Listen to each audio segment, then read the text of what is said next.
This is the introduction of the second module titled Strategic Workforce Planning and HR Analytics Part 2. Welcome to the introduction.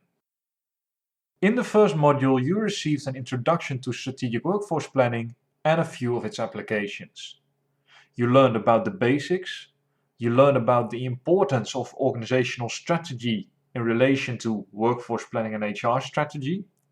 You learned how to link organizational strategy with workforce planning, and you saw that both quality and quantity of the workforce follow the organizational strategy. The things that the organization wants to achieve are contingent on the workforce, and more specifically the workforce quality and quantity. And we examined how to assess the workforce quality and quantity in the HR3P or 9-box grid lesson. In this module, we'll dive deeper into workforce planning and we'll prepare you to create your own HR dashboard. So we're first going to take a very practical approach to working with talent and potential data. So that's the second part of the HR3P lesson, where we dive into Excel and start to work with some of the basic functions in Excel and see what we can actually do with the data and how we can implement succession management using a data format in Excel. In the second lesson, we'll create a workforce map. The workforce map is important because that's basically your HR dashboard. And when you know what information you want in your HR dashboard, creating your HR dashboard, what we'll do at the end of this course, will be much easier for you. So pay attention and write down in the second lesson what elements you really want in your HR dashboard, because that will come in handy when you start to create it yourself.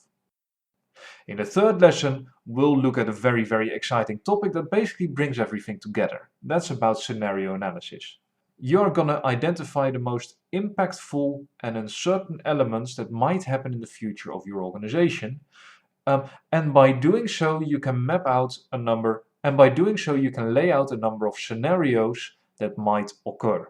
Doing scenario planning helps you to identify those different scenarios, to react to them earlier and to react to them more appropriately. And it can save your organization a lot of money and it can make your role way more strategic.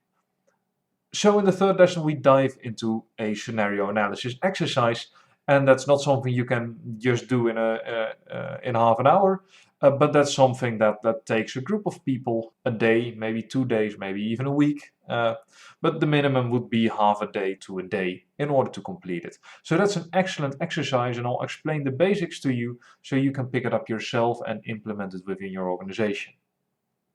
This is going to be a fun module for you. I wish you a lot of luck, and I'll see you in the first lesson.